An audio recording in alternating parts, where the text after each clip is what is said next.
T'as vu, je me fais pousser la barbe. Ça me rajoute 10 ans au moins. Au moins.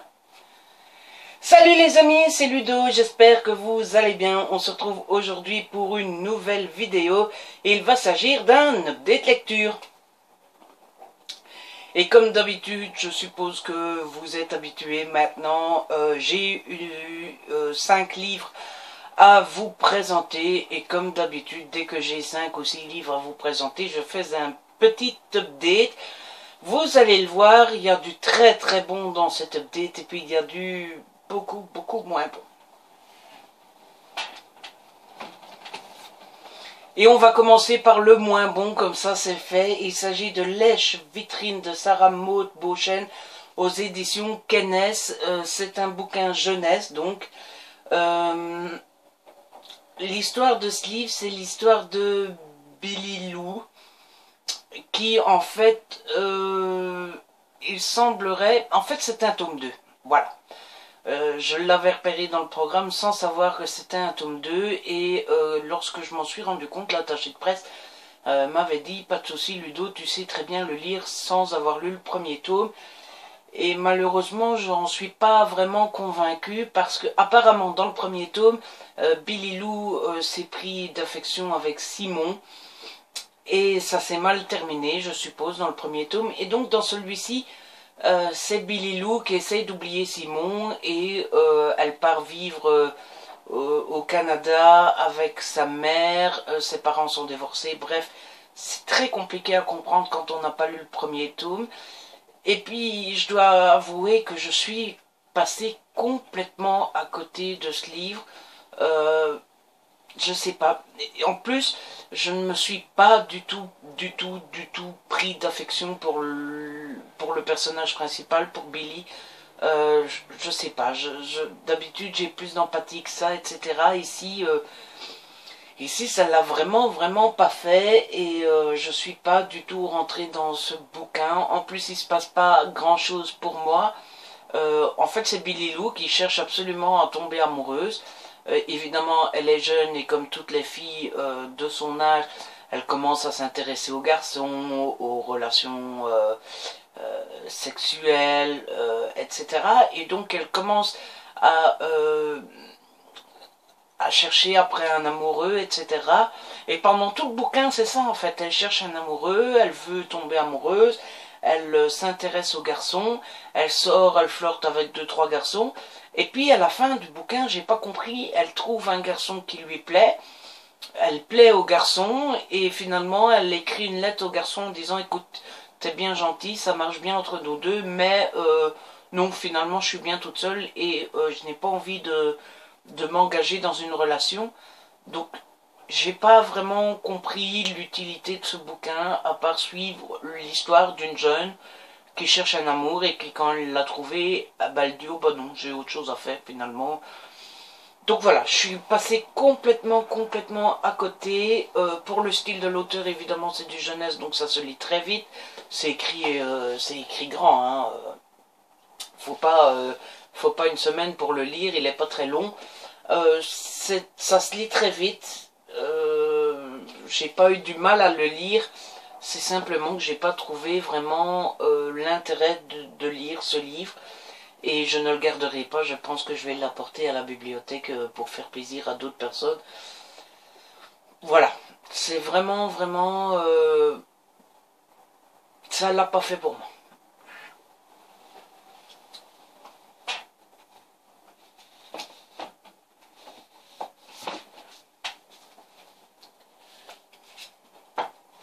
Et ensuite, on n'a que du bon et un gros coup de cœur.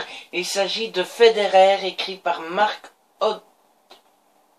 Hodgkinson, aux éditions Marabout.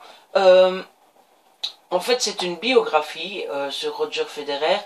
Alors, Roger Federer, pour moi, on a tous nos héros, on a tous nos dieux vivants, on a tous ces gens qui, par leur exploit ou leur caractère, nous portent vers le haut, nous font vibrer, nous enthousiasment, etc. Et c'est le cas pour Roger Federer et moi. Roger Federer, pour ceux qui ne le connaissent pas, il est au tennis ce que Schumacher a été à la Formule 1, ce que John Cena a été au catch, ce que Tiger Woods a été au golf, ce que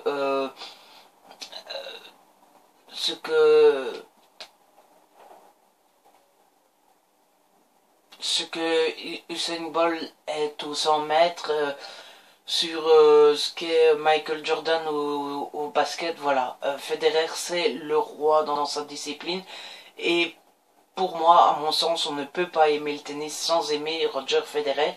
Donc autant vous dire que déjà quand j'ai reçu ce bouquin-là, j'étais... Ah, comment on dit pour les garçons, j'ai fanboysé ou un truc comme ça. Enfin bref, j'étais vraiment tout fou. Et ce livre est carrément génial. Il nous explique la carrière de Roger Federer depuis le début. Il nous apprend pas mal de choses aussi. Moi, je suis Federer depuis des années et pourtant j'ai appris beaucoup de choses, notamment sur sa technique au service, etc. C'était très intéressant. On a beaucoup de réactions d'autres grands joueurs comme André Agassi, Pete Sampras ou John McEnroe. Et pour moi qui m'intéresse au tennis, je peux vous dire que c'est parfois compliqué d'avoir un compilement de réactions de ces grands joueurs. Les pages sont glacées, elles sont super bien faites. Et il y a pas mal à lire, hein, parce que c'est écrit quand même assez petit. Il y a plein de photos, il y a des doubles pages de statistiques, il y a de grandes pages photos comme ça, où voilà encore des statistiques, des photos en double page comme ça. Donc j'ai passé un excellent moment sur ce livre. Je pense qu'il peut plaire à peu près à tout le monde.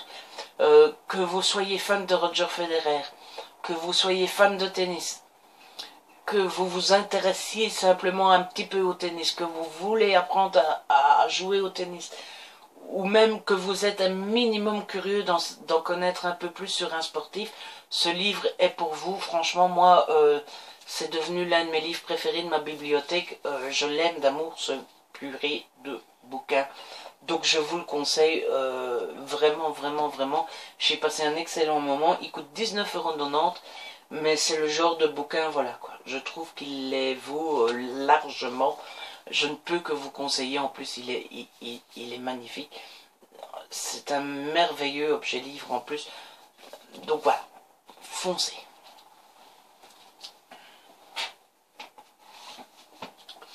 Ensuite, vous l'avez vu pendant mon week-end à 1000, j'ai lu Runner de Patrick Lee aux éditions Albin Michel. Je vous en ai déjà parlé vite fait pendant mon vlog, qui apparemment vous a plu, ça m'a fait plaisir. Je crois que j'en referai d'autres pendant les prochains week-ends à 1000. Alors ce livre, j'ai tout bonnement adoré. J'ai même surkiffé. Il va pas jusqu'au point du coup de cœur et...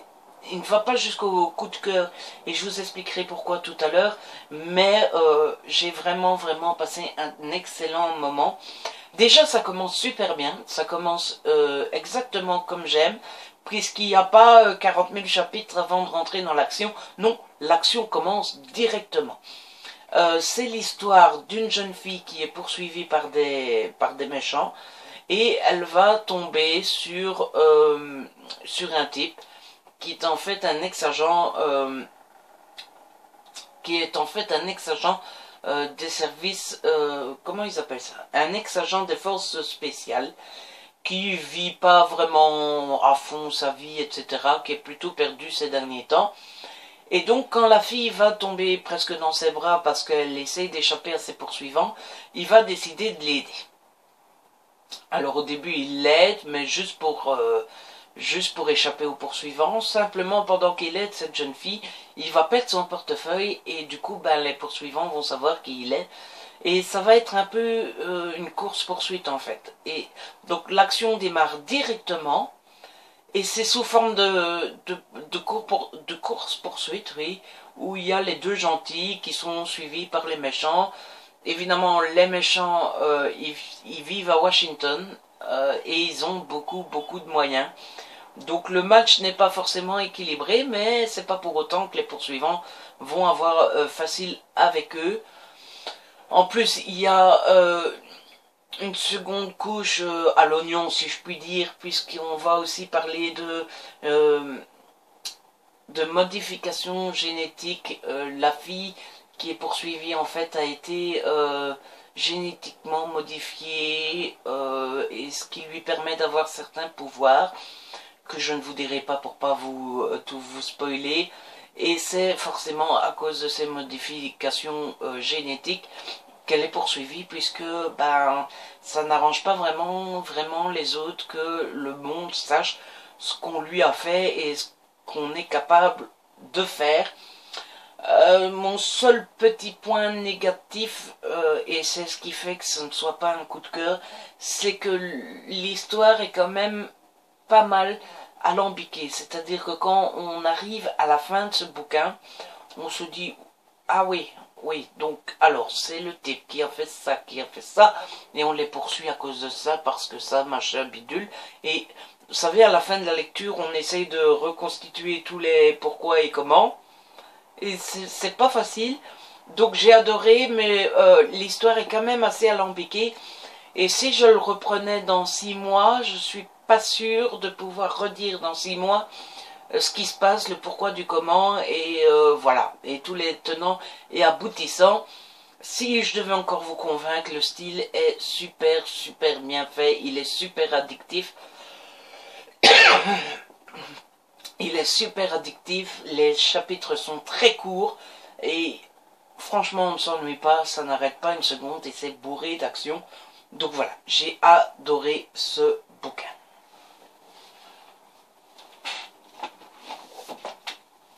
Ensuite, j'ai lu L'autre moi-même de Saskia Sarkinson aux éditions Marabout dans leur collection Marabooks. Alors ce bouquin, ça fait un moment que je vous le présente. Je vous avais déjà dit plusieurs fois que j'en avais très envie. Et finalement, je l'ai lu.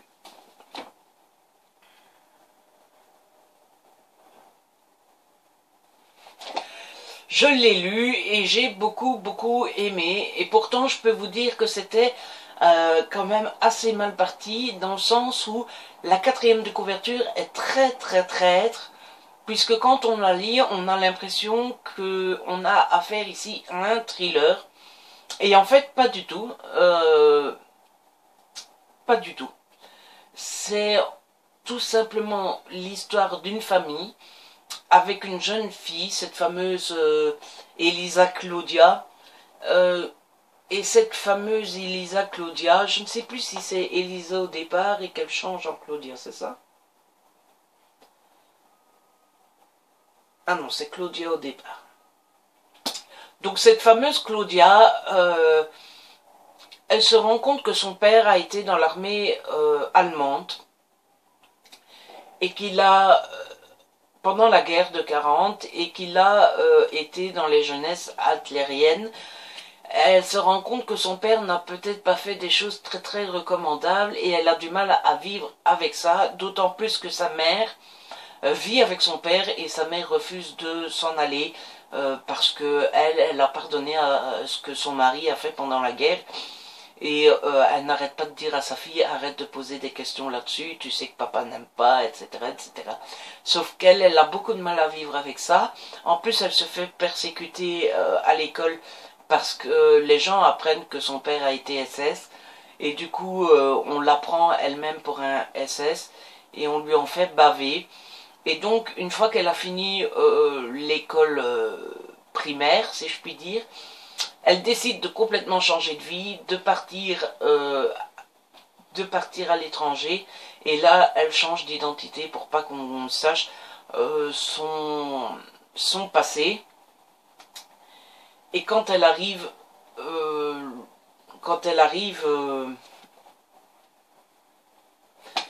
et quand elle change d'identité, elle se sent mieux, elle se sent revivre.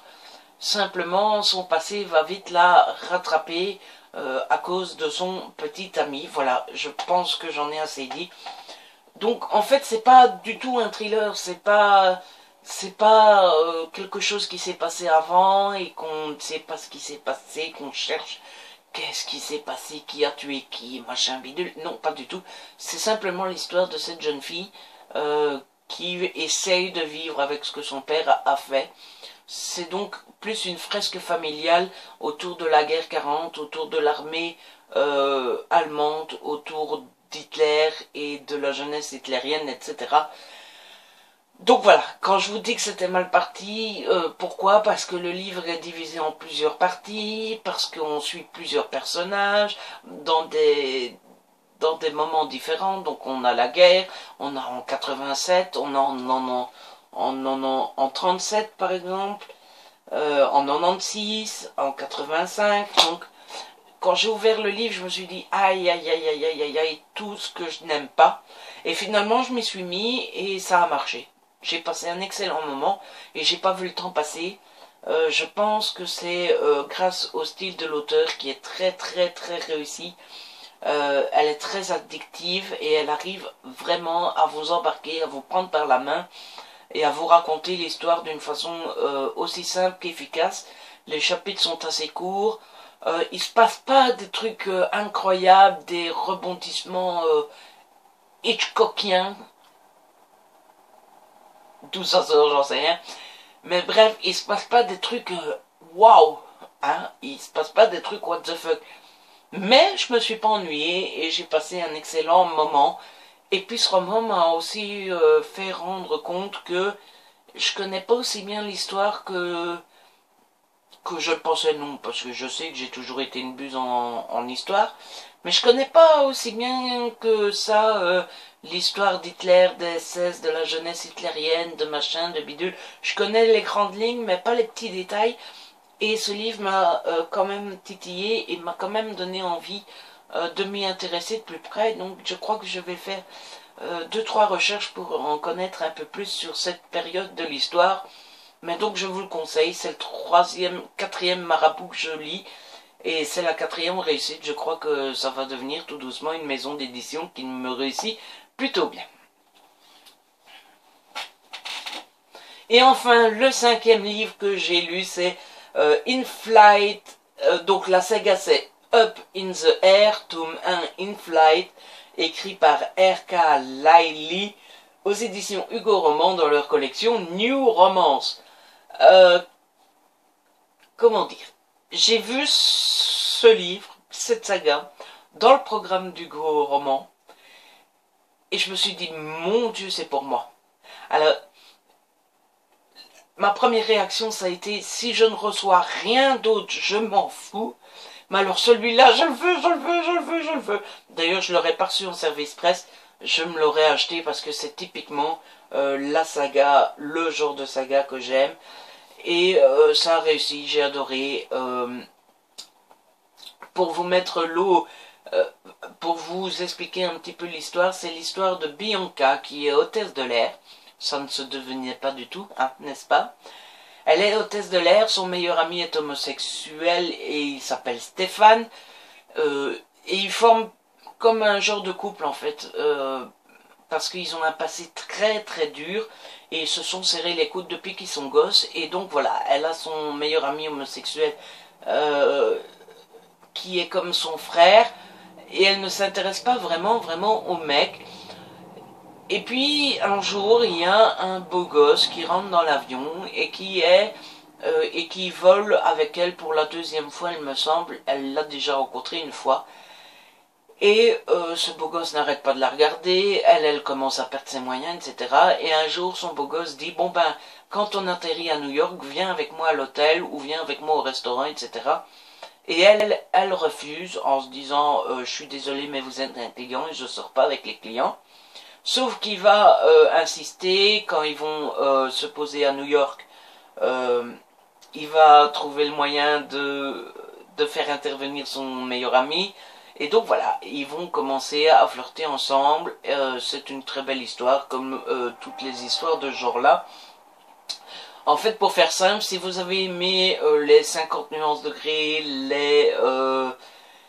les Crossfire, la saga Quantum, etc., vous aimerez ce livre-là.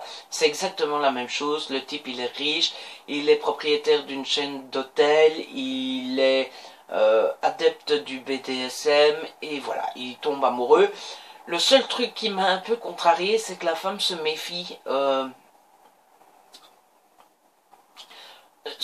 de James, et elle est toujours réticente, elle croit qu'il joue avec lui, avec elle, etc.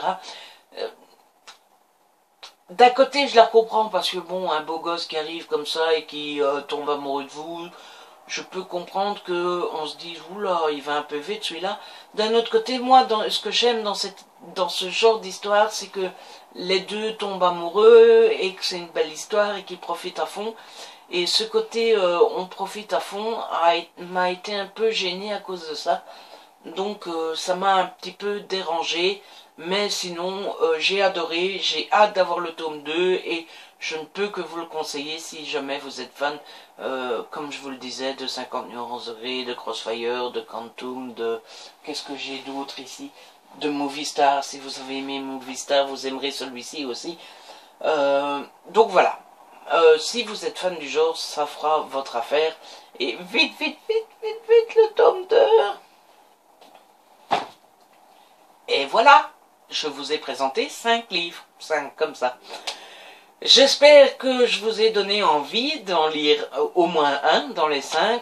J'espère que cette vidéo vous a plu. Si c'est le cas, n'hésitez pas à la partager, liker. Ça fait plaisir d'avoir tous des petits pouces en l'air. Abonnez-vous, c'est gratuit et ça fait plaisir. On se retrouve très vite pour une nouvelle vidéo. D'ici là, prenez soin de vous et de ceux que vous aimez.